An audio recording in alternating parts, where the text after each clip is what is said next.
Dodgers fans, this contract is under fire.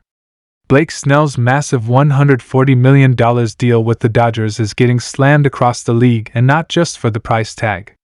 Critics are blasting L.A. for using financial tricks like deferred money and massive signing bonuses to dodge the luxury tax and stack their roster. Is this brilliant front office strategy, or are the Dodgers bending the rules too far?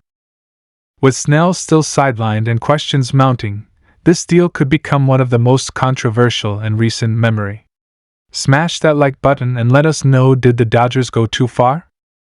Before we dive into one of the most jaw-dropping, talked about, and downright controversial moves of the MLB season, smash that like button and hit subscribe if you live and breathe baseball, because what's happening with Blake Snell and the Los Angeles Dodgers is lighting a fire under the league, and every fan has something to say. Alright, folks, let's talk about the $182 million lightning bolt that just struck the heart of Major League Baseball. Yes, we're talking about Blake Snell's monster contract with the Los Angeles Dodgers. A 5-year deal, stacked with a stunning $52 million signing bonus, a series of deferred payments, and financial gymnastics that have everyone from fans to front office execs asking, how is this even allowed? Is this a genius move by a team that knows how to play the game both on and off the field, or are we watching a franchise use its massive wallet to bend the rules and break the competitive spirit of the league? There's no doubt that Blake Snell is one of the top pitchers in the game today. A 2-time Cy Young Award winner, Snell brings firepower, finesse, and postseason poise to any rotation. And now, he's wearing Dodger blue. But it's not just the talent that has people buzzing, it's how the Dodgers pulled this off that's got the baseball world in an uproar. Let's break it down. The Dodgers are shelling out $182 million for 5 years of Snell's services.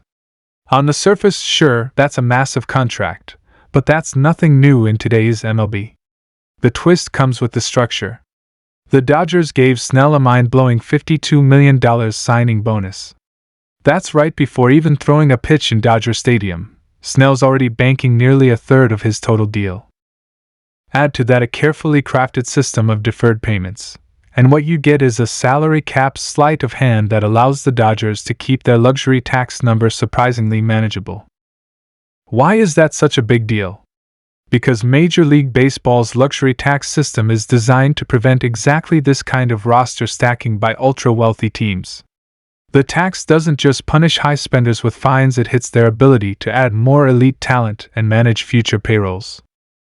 But by deferring large chunks of money and front-loading the contract with a bonus, the Dodgers appear to be sliding right under the wire, still within the rules, but arguably against the spirit of competitive balance.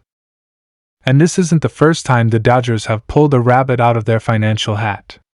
Over the last few seasons, we've seen LA use their deep pockets to snag elite talent, while sidestepping long-term tax consequences. Whether it's Mookie Betts, Freddie Freeman, Shohei Ohtani, or now Blake Snell, the Dodgers are constantly finding new ways to stay under the luxury tax line while still running out an all-star team night after night. It's no wonder other GMs and fanbases are furious. So now the debate begins. Is this brilliant front office management, or is it exploiting a broken system? Let's be clear, no rules have been broken.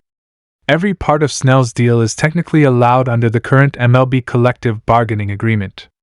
Signing bonuses and deferred payments are legal tools that teams can use. But are they being used the way the league intended? Critics are crying foul. Some argue that the Dodgers are gaming the system, using financial engineering to build what amounts to a super team in a league where half the franchises can't even afford one superstar. They point to small market teams struggling to stay competitive, locked out of bidding wars for top-tier free agents, while juggernauts like the Dodgers, Yankees, and Mets keep scooping up the best talent with creative accounting and billion-dollar backing. It's not just the fans who are upset. Sources from front offices around the league are reportedly voicing concerns behind the scenes. Some execs believe deals like this erode the integrity of the competitive structure and create a divide between the haves and have-nots. How is a team like the Oakland A's or the Tampa Bay Rays supposed to compete with this? They can't throw $52 million in a signing bonus at anyone, let alone one of the game's top arms. And then there's the timing. The Dodgers made this move while already fielding one of the most expensive, most talented rosters in all of baseball. Adding Blake Snell not only strengthens an already stacked rotation, it potentially gives LA the best pitching staff in the league. Pair that with an offense led by Betts, Freeman, and Ohtani, and we're talking about a team that could bulldoze its way to another World Series title. But let's flip the coin. There's another side to this, and it's one that Dodgers fans and even some analysts are quick to defend. The rules are the rules. The Dodgers didn't cheat. They didn't violate any policies.